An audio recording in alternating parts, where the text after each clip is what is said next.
Tuhan. Dilanjutkan begini, dan pendengaran oleh firman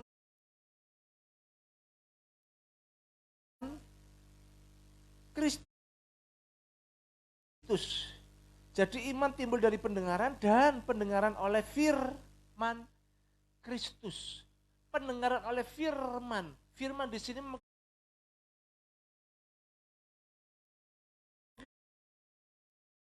kata rematos, dari akar kata rema.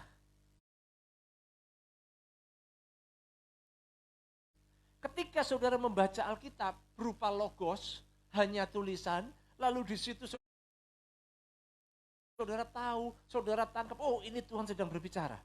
Maka dari logos akan berubah dari diri saudara itu menjadi rema. Nah, itu yang dikatakan, ketika saudara dengar rema dari Tuhan, saudara tangkap, saudara imani, saudara lakukan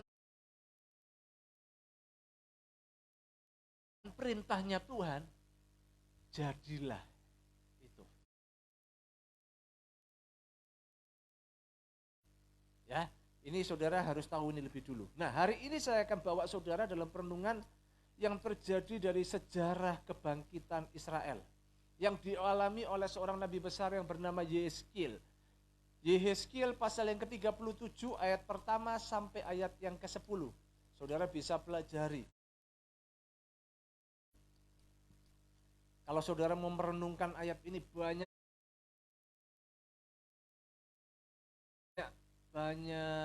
apa ya? Banyak bagian-bagian yang akan kita terima seharusnya. Tapi karena ini mengingat waktu, saudara kalau dengar pelajaran lama-lama kan pasti tidak tahan. Ya, tidak tahan, pasti tidak konsen. Nah, jadi saya mau ngambil yang singkat-singkat.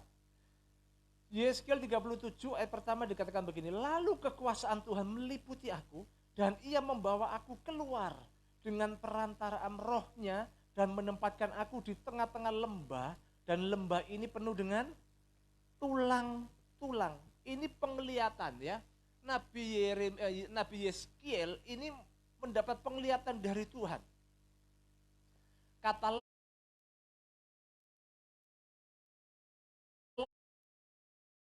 lalu kekuasaan Tuhan meliputi aku dan membawa aku keluar dengan perantaraan rohnya. Lalu kekuasaan Tuhan meliputi aku dalam bahasa Ibrani memakai kata hayeta alayat. Yahweh, kalau orang Yahudi selalu diubah Adonai. Enggak boleh disebut Yahweh. Walaupun di sana katanya Yahweh, hayeta alayat Yahweh, kita harus katakan hayeta alayat Adonai. Sampai sekarang itu saudaraku. Jadi Yahweh bisa diganti Adonai, bisa diganti Elohim, ya. Bahkan Septuaginta ketika mereka menerjemahkan dari Ibrani kepada Yunani, kata Yahweh diubah Kurios. Nah, itu loh saudaraku. Ini kalau kita belajar soal teologi. Jadi kata ini diganti Adonai. Yad itu artinya tangan. Jadi diterjemahkan dalam Alkitab bahasa Indonesia ini luar biasa, bagus sekali. Yad itu seharusnya tangan Tuhan diubah menjadi kekuasaan Tuhan. Ya, lalu kekuasaan Tuhan meliputi aku. Dalam bahasa aslinya kata yad, hayeta alayat Adonai. Itu tangan Tuhan. Tangan Tuhan itu adalah lambang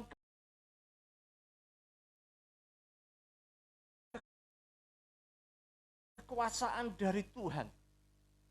Ya, kalau kita bandingkan,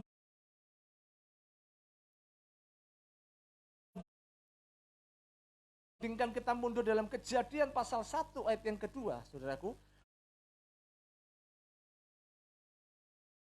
Dikatakan di sini bumi belum berbentuk dan kosong, gelap gulita menutupi samudra raya dan roh Allah melayang-layang di atas permukaan air. Kata bumi belum berbentuk, itu dalam bahasa aslinya itu WHARES, Hayeta Tohua. Saya bukan kemeruh bahasa Ibrani, bahasa Ibrani-Ibranian, enggak saudaraku ya. Saya mau membuktikan bahwa dalam bahasa asli ini sudah tertulis dan itu luar biasa. Bahasa Indonesia kadangkala kurang jelas, maka itu kita harus bandingkan dengan bahasa aslinya. Ya, dikatakan bumi belum berbentuk, ternyata WHARES Hayetatohu itu bukan belum berbentuk, tetapi menjadi tidak terbentuk, tidak berbentuk. Jadi bumi tidak berbentuk. Kenapa kok bumi tidak berbentuk? Ternyata menurut kitab Tarkum pemikiran Rabi Yahudi, disitulah letaknya Lucifer diusir di tengah dunia ini. Di mana? Di bumi. Lucifer dibuang di bumi. Maka itu Lucifer mengadakan kekacauan. Jadi tidak berbentuk karena ada hayeta, yaitu kekacauan. Itu penyebab kekosongan itu. Bumi belum berbentuk karena masih kacau. Bukan belum berbentuk, tidak berbentuk. Bahasa aslinya begitu, saudara. Saudara bisa tangkap di mana hidup kita kalau ada iblis bercokol di situ. Maka itu membuat hidup kita rusak dan kacau. Setuju, saudaraku? Kalau enggak percaya, saudara simpen dosa terus. Maka dosa itu akan menggerogoti hidupmu dan akan merusak engkau. Bahkan membuat hidupmu kacau balau. Ya. Nah, pada ayat ini, Kejadian pasal 2, kalau saudara naik ke atas berbeda. Dikatakan di sini kacau seolah-olah penciptaan Tuhan tidak sempurna. Kalau kita naik Kejadian pasal 1, itu dikatakan begini. Pada mulanya Allah menciptakan langit dan bumi. Berarti pada mulanya Allah menciptakan langit dan bumi itu begitu sempurna. Kalau kita katakan jadi maka semua jadi, genap. Itu loh firman Tuhan. Kejadian pasal 1 ayat yang ketiga, ayat yang kelima. Dikatakan begini, berfirmanlah Allah, jadilah terang. Terang itu jadi. Jadilah petang, maka jadilah pagi. Ya. Jadilah cakrawala di tengah segala air untuk memisahkan air dari air. Berfirmanlah Allah, jadilah benda-benda penerang dan cakrawala. Jadi selalu berkata, berfirmanlah Allah, jadilah, jadilah. Itu loh keajaiban Tuhan. Dalam bahasa aslinya dalam Kejadian pasal 1 ayat yang pertama dikatakan begini. Pada mulanya Allah menciptakan langit dan bumi. Beresit bara Elohim et hasamayim wi et haares. Ada kata beresit bara. Pada awalnya Allah menciptakan kata bara. Itu adalah kata yang luar biasa, saudara. Punya arti menciptakan dari tidak ada menjadi ada. Itu penciptaan Allah yang luar biasa. Beresit bara Elohim et hasamayim we et haares. Wih, luar biasa ya, bahasa Ibrani ya gini ya. Saudara, cipta itu kalau saya pribadi loh ya, hanya Tuhan. Karena kita sudah salah kaprah. Saya paling gak enak di hati. Kalau misalkan lagu, ku percaya kau Allah turut bekerja. Lalu ditulis ciptaan pendeta David Harahap. Sopo aku ini? Siapa saya? Kalau menurut saya yang cocok, penggubah. Digubah. Bara itu Tuhan menciptakan yang tidak ada menjadi ada. Kalau kita sol do re mi re do si do, not 12 not itu dari mana? Apa ciptaannya kita? Enggak. Tuhan yang ciptakan sejak zaman dulu. Not itu sudah ada. Ya, seperti kursi ini. Apakah saudara yang ciptakan? Enggak. Bukan pencipta kursi adalah enggak. Mungkin kita bisa membuat desainnya kursi adalah siapa? Kayu sudah tersedia. Siapa yang menciptakan kayu? Pohon, Pak. Yo, pohon siapa yang nyiptakno? Pohon Tuhan yang ciptakan. Manusia mengerjakannya, dari pohon diubah jadi kayu, dipotongi jadi kayu, kayu diukir jadi indah. Jadi akhirnya meja tulis, ya kan, kursi dipahat begitu indah. Tapi masa kita ngomong gini, ini ciptaanku.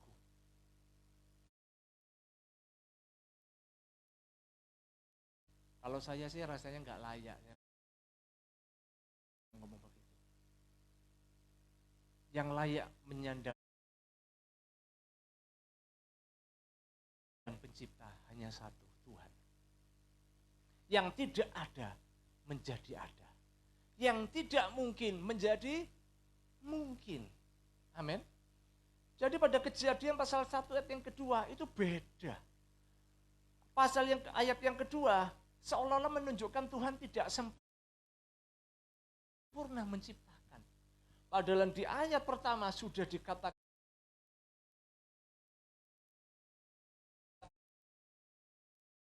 akulah yang menciptakan alam, langit dan bumi. Kata bara. Yang tadi saya ngomong tadi beresim bara itu ya, kata ulang rodo angel. Kan mesti baca saya, belum hafal. Ya. Jadi yang bisa menciptakan itu Tuhan, luar biasa. Nah, kata bara ini sama seperti gini, saudaraku. Dikatakan begini, roh alam melayang-layang. Ya, bumi belum berbentuk dan kosong, ayat yang kedua, gelap gulita meliputi samudra raya dan roh alam melayang-layang di atas permukaan air. Ayat yang kedua, ini masih menjelaskan pada ayat yang pertama. Buktinya ayat yang ketiga, keempat, kelima. Allah berfirman jadilah petang, Allah berfirman jadilah perang, berfirman jadilah. Ya, nah kata melayang-layang di sini, perhatikan ini, memakai kata merah hepet.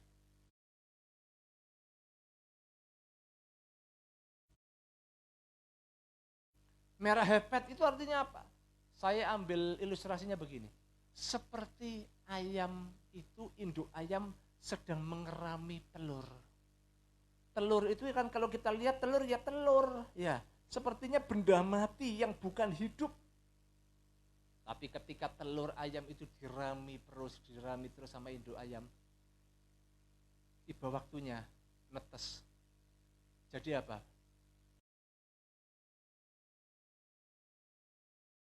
Debu. Hari Rabu mengangkat kursi ini, meja untuk multimedia dari kantornya diturunkan sama saya ke bawah. Saya lagi ngangkat yang di bawah, bersihkan yang di bawah. Istri saya yang di atas, dibersihin semua, debunya kan banyak. Selesai angkat bersih-bersih debu, apa yang terjadi? Langsung bersin-bersin dia. Habis bersin-bersin, meler. Akhirnya sesak. Dia punya asma. Dari kecil. Kalau saya debu-debu berdebu, enggak apa-apa, saya enggak sesekan. Menter saya. Tapi kalau soal pencernaan, dia enggak usah makan, langsung minum kopi, oke. Is the best ya. Kalau saya enggak makan minum kopi, melungker.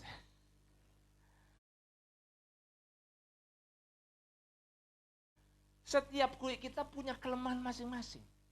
Kemarin saya enggak tega, saya bilang, enggak usah ikut lah. Kemarin kita ini lagi melatih sebuah gereja untuk musik pujian. Kamu kayak gitu sesek ya. Kalau udah sesek nafasnya bunyi seperti ada serulingnya.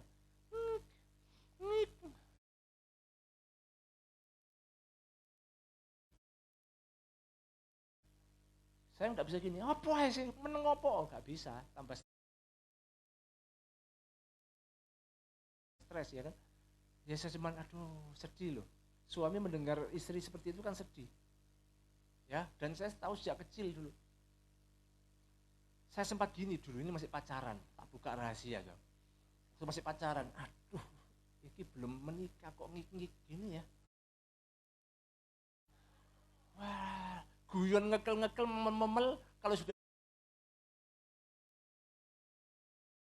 guyon memel teriak apa ketawa-ketawa bareng diakhiri dengan si.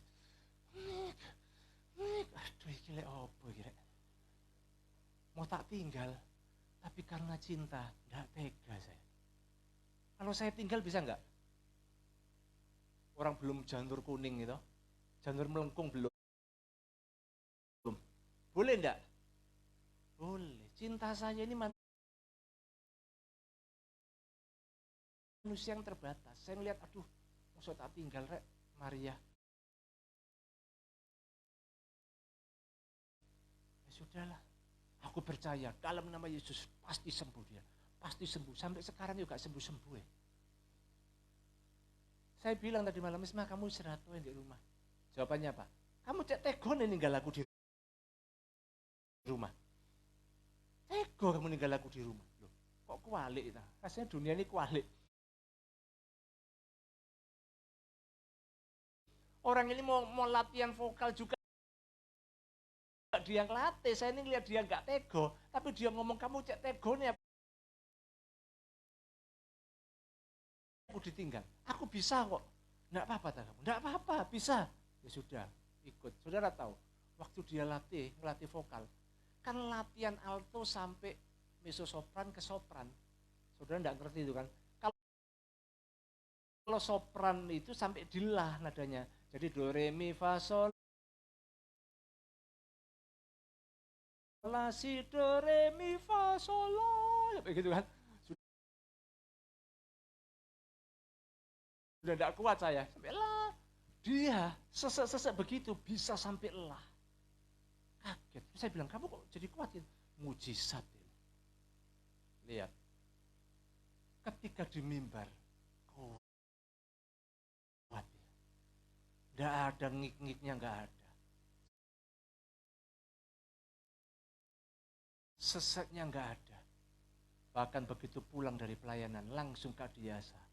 Pulang sampai di rumah, hari ini tambah sehat. Sembuh dalam nama Yesus. Lihat itu kuasa Tuhan, berikan tepuk tangan buat Tuhan.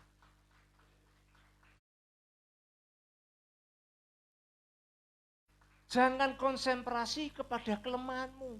Jangan konsentrasi hidup dengan kekuranganmu. Kalau engkau konsentrasi dengan kekurangan-kekuranganmu, membuat engkau nggak bisa maju. Engkau akan diam di tempat dan engkau menjadi orang yang tidak berdaya guna. Amin, paham saudaraku? Saya pun maju terus. Saya nggak mau konsentrasi dengan aduh, aku lek minggu nggak enak mual. Enggak, saya terus maju. Hari ini puji Tuhan langsung lancar. Padahal tadi, aduh, Pak Leri sering ngajak ngomong saya gini, aduh gak ngerti Pak Leri. Ngomong aja, nanti gini Pak ya. Oh iya, saya enggak mungkin, siapa menung aku kudu muntah iki mual. Gak mungkin. Nanti lek mual tambah bingung Pak Leri. Apa Pak, gimana Pak? Saya cuman, ya puji Tuhan, begitu naik, Tuhan pulihkan. Dan saya lihat luar biasa, sekarang saya kalau makan pagi lancar. Padahal pagi-pagi udah rasanya tuh lapar. Wah lapar, wes tak tahan dulu, minum air dulu 1 gelas, sar, minum, oh saya tunggu terus baru makan, lancar, enggak apa-apa. Kalau yang kemarin-kemarin makan aja enggak bisa, ya, ini makan bisa, ke belakang lancar, maaf katakan, semuanya lebih baik. Tinggal kok mual ya, saya percaya dalam nama Yesus pasti sembuh, pasti sehat. Nah saya lanjutkan, Yeskiel pasal yang ke-4, lihat. Apa yang terjadi?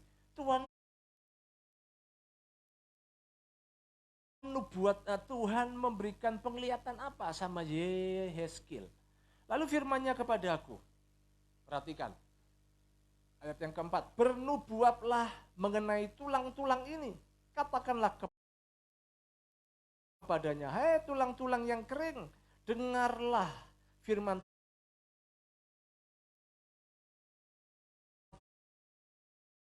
Tuhan. Beginilah firman Tuhan Allah, sebab tulang-tulang ini aku memberi nafas hidup di dalammu, supaya kamu hidup kembali. Aku akan memberi urat-urat padamu dan menumbuhkan daging padamu. Aku akan menutupi kamu dengan kulit dan memberikan kamu nafas hidup, supaya kamu hidup kembali dan kamu akan mengetahui bahwa akulah Tuhan.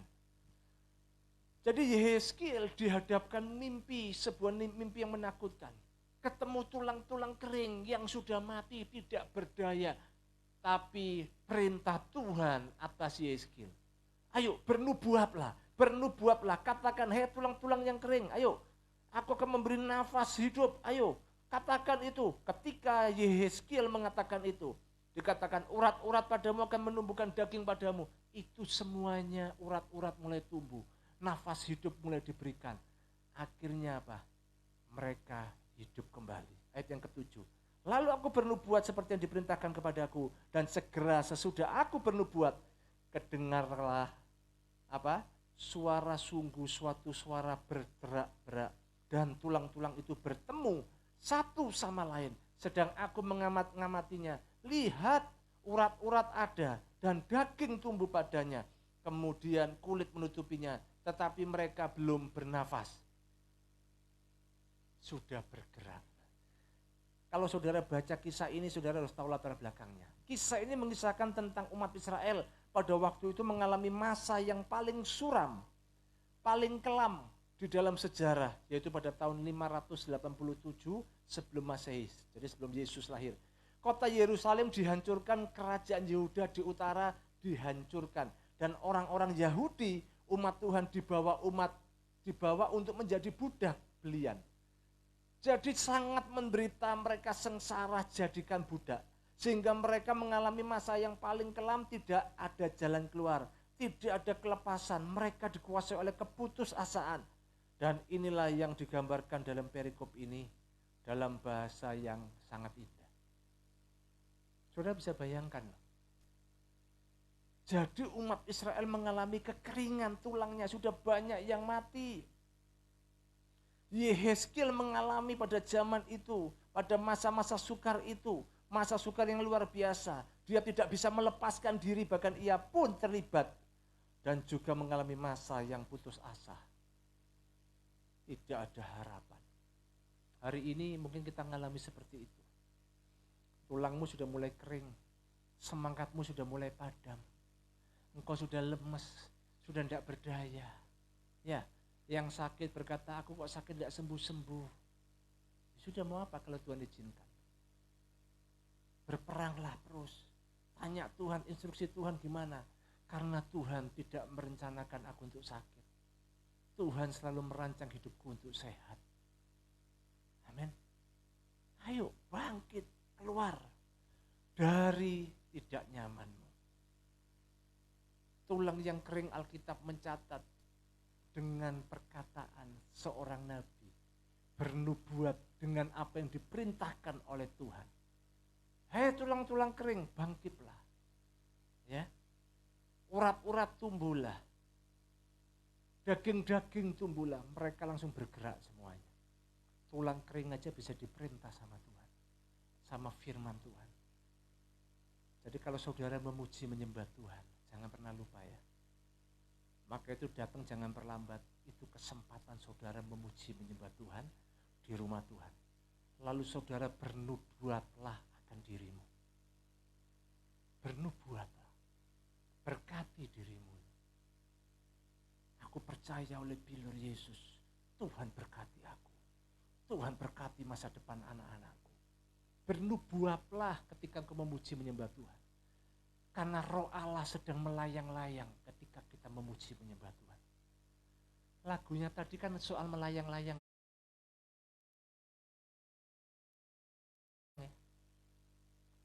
Lagu itu kan sudah lama gak pernah dinyanyikan di gereja ini. Gak tahu Cynthia kok nyanyi lagu itu. Ada kata melayang kan? Ada kata melayang-layang. Lalu Pak Leri doa juga ada kata Tuhan menciptakan. Ada kata cipta. Saya percaya. Hari ini firman Tuhan buat saudara dan saya. Ya. Tuhan itu sang pencipta yang sempurna. Yang tidak ada jadi ada. Tuhan tidak perlu bahan.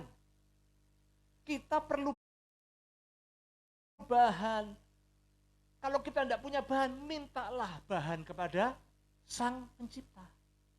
Alkitab katakan kalau engkau mau belajar nabur, kamu nggak punya uang untuk nabur, mintalah kepada Bapamu yang di surga. Dia akan memberikan engkau benih untuk engkau tabur.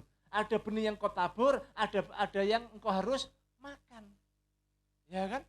Bukan semuanya engkau makan, mbok emplok kabeh, enggak. Belajarlah menabur.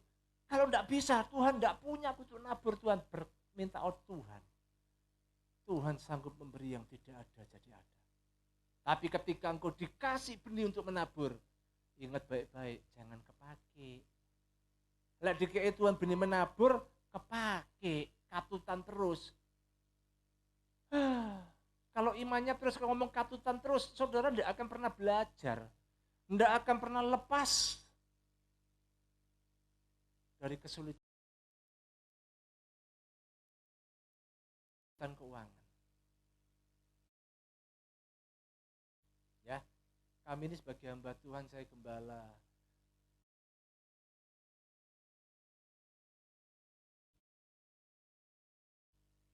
Istri saya, kami berdua itu tidak pernah berhenti untuk menabur. Terus nabur.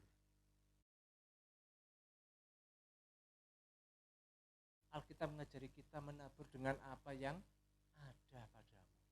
Bukan yang tidak ada, diada-adakan. Enggak. Makanya di tempat ini kita tidak pernah umumkan. Ya. Semuanya diumumkan, taburan saudara diumumkan. Nanti panasan, ada yang panasan jemaat berlomba malah. Panas-panasan. Nanti ada barang misalkan gereja lagi butuh dana untuk beli sound system misalkan ini. Lalu saya buka lelang. Lelang apa? Lemper. Itu misalkan lelang lemper. Lempernya gede saudaraku saat ini. Lalu saya lelang, ayo siapa yang mau beli ini? Ini karena kita persembahkan untuk Tuhan, walaupun ini untuk lemper. Tapi lemper ini kita percaya akan menjadi sound system yang luar biasa. Amin? Amin. Ayo, lemper ini saya lelang. Gereja buka 10 juta. Wow. Lalu misalkan ini, misalkan Pak Maruli angkat tangan. Saya 12 juta. 12 juta. Pak Franky di belakang panas. Saya 14 juta. Wah, ada 14 juta. Ayo, sopo mana ini sopo?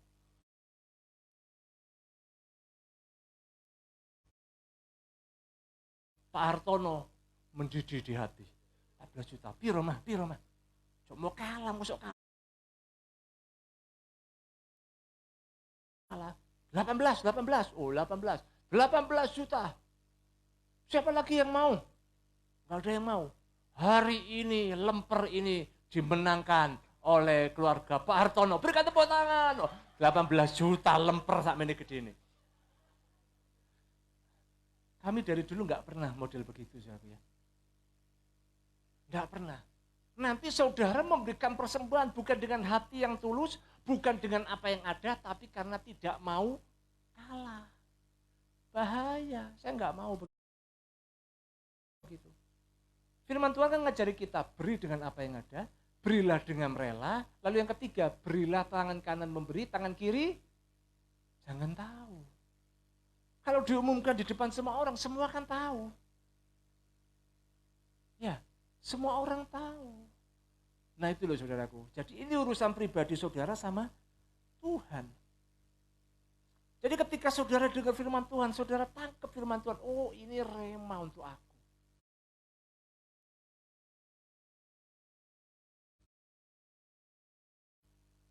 Aku tuh kepingin nabur, suami istri kepingin nabur. Gimana Tuhan caranya? Ayo doa sama-sama.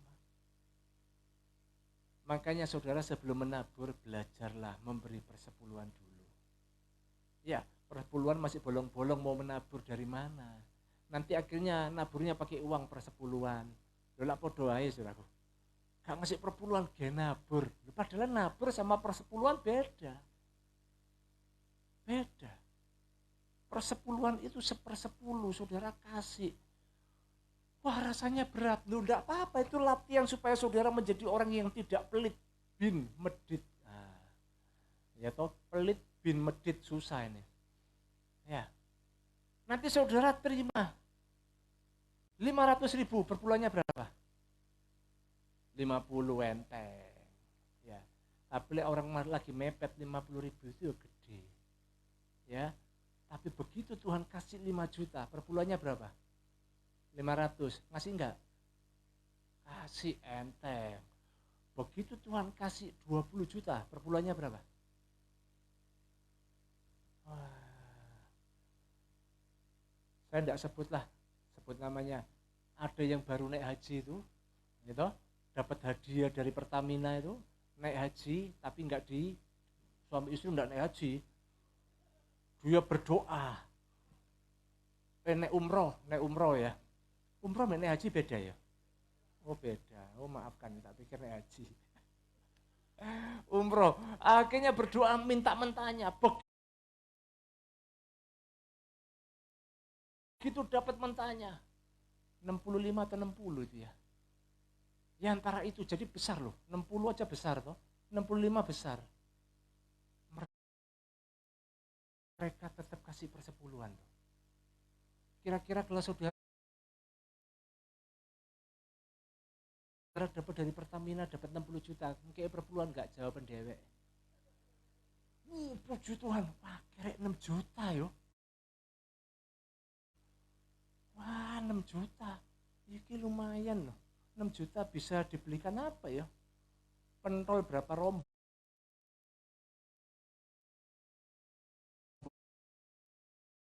ya? Ya. Padahal 60 juta perpuluhannya berapa? 6 juta. Nah kalau saudara diberkati Tuhan 600 juta, berapa itu? Saya percaya saudara langsung keliling tur ke luar negeri daripada kayak no gereja, kayak no Tuhan ya toh. Kita jalan-jalan gitu. Halan-halan kita itu. Kapan kita ini healing-healing gitu kan? Kapan ini? Ayo ikut tur aja. Ikut tur. Tuhan kan tahu. Aku mau ke Israel. Pakai apa? Uang perpuluhan.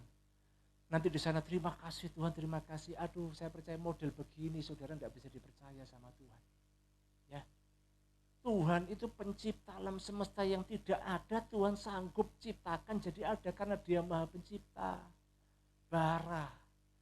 Jadi kalau saya itu untuk lagu-lagu ditulis ciptaan ini, hati saya terus geli. Sopo ciptaan ini, apa saudara nemukan not yang baru? Kalau notnya saudara yang baru itu pasti itu semuanya ada notnya kan, pasti ada notnya kecuali yang fales. Do ndak do, re ndak re, di ndak di. Kacek titik, nah itu wis rada angel. Kacek titik bukan do re mi tapi rada aneh gitu ya. Oke, saya lanjutkan. Ayat yang ke-7, Yeskiel 37 ayat yang ke-9 sampai ke-10 ya. Maka firman-Nya kepadaku, bernubuatlah kepada nafas hidup itu. Bernubuatlah hei anak-anak manusia dan katakanlah kepada nafas hidup itu. Beginilah firman Tuhan, hei nafas hidup, datanglah dari keempat penjuru angin dan berembuslah ke dalam orang-orang yang terbunuh itu. Terbunuh ini, supaya mereka hidup kembali. Lalu aku bernubuat seperti diperintahkannya kepadaku dan nafas hidup itu masuk ke dalam mereka sehingga mereka hidup kembali. Mereka menjejakkan kakinya suatu apa? Tentara yang besar, tentara yang sangat besar. Ini yang kedua dikatakan apa? Terjadilah pemulihan rohani kepada iman yang mati. Jadi yang pertama itu terjadi pemulihan politis kembali di negeri itu. Umat Israel yang sudah mati, tulang-tulangnya sudah kering semuanya dibangkitkan kembali. Kalau saudara baca pada ayat berikutnya, itu terjadi kerukunan kembali, kesatuan kembali suku mereka. Pada ayat yang ke-9 sampai 10 itu terjadi pemulihan rohani kepada iman. Jadi hari ini kalau imanmu sudah mati, engkau sudah mulai tidak percaya lagi sama Tuhan. Hidupkan iman rohanimu. Amin. Ayo ketika engkau memuji menyembah Tuhan, ngomong sama Roh Kudus, sama Tuhan. Tuhan engkau hadir Tuhan. Engkau hadir. Jamahku Tuhan. Jamah suamiku Tuhan. Doakan. Jamah Tuhan mertuaku. Yang gegeran terus sama mertuanya. Ya.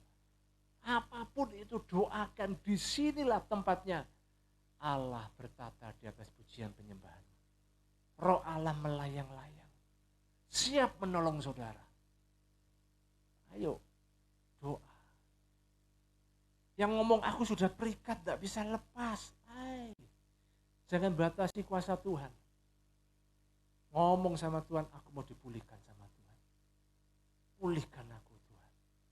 Bukakan jalan dalam hidupku. Saya percaya dia itu sang mujizat. Amin. Tulang-tulang yang kering yang sudah mati dihidupkan kembali. Ayat 11 sampai 14, lihat. Firman-Nya kepadaku, hai anak manusia, tulang-tulang ini adalah seluruh kaum Israel. Sungguh mereka sendiri mengatakan tulang-tulang kami sudah menjadi kering. Dan pengharapan kami sudah lenyap, kami sudah hilang. Oleh sebab itu bernubuatlah dan katakanlah kepada mereka, beginilah firman Tuhan Allah, sungguh aku membuka kubur-kuburmu dan membangkitkan kamu. Hei umatku, dari dalamnya, dan aku akan membawa kamu ke tanah Israel, dan kamu akan mengetahui bahwa akulah Tuhan pada saat aku membuka kubur-kuburmu dan membangkitkan kamu, hei umatku, dari dalamnya. Aku akan memberikan rohku ke dalammu, sehingga kamu hidup kembali, dan aku akan membiarkan kamu tinggal di tanahmu, dan kamu akan mengetahui bahwa aku Tuhan. Tuhan yang mengatakannya dan membuatnya, demikianlah firman Tuhan. Rohmu yang sudah mati, imanmu yang sudah mati, minta supaya roh Allah itu menghidupkan kau kembali. Amin. Saya enggak tahu masalahmu apa, tapi yang Tuhan tahu, yang Tuhan mau saya sampaikan tentang tulang-tulang kering yang sudah mati.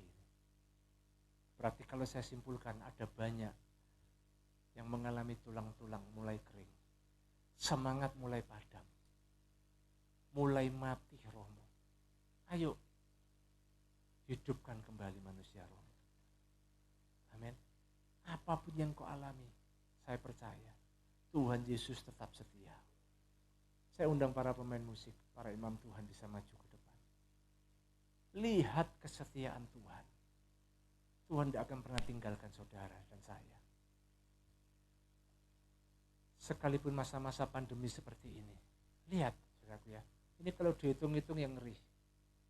Gereja kita ini loh, masa-masa pandemi seperti ini. Di awal ada beberapa jemaat telepon saya, Pak, gaji saya sudah dipotong 50%. Bahkan sampai hari ini masih 50%.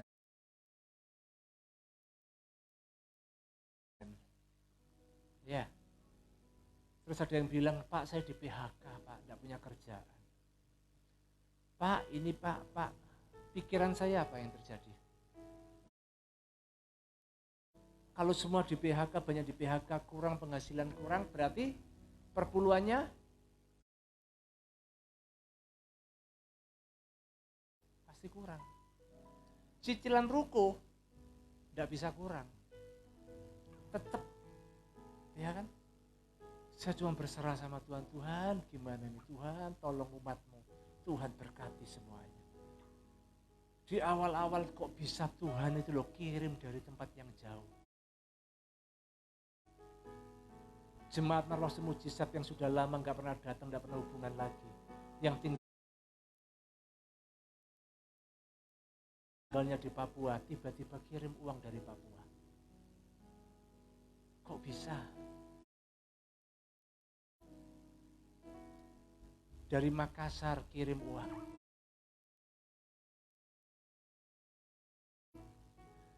Akhirnya setiap bulan ruko yang kita bayar ini untuk rumah Tuhan ini sampai hari ini tidak pernah terlambat. Tuhan tolong selalu tetap berbayar. Berikan tepuk tangan buat Tuhan. Ya, bukan hanya itu loh saudaraku, bukan hanya ruko. Di saat-saat yang seperti ini, sound system kita gereja rusak. Enak-enak nyanyi tiba-tiba suara hilang. Hilang. Sing nyanyi rada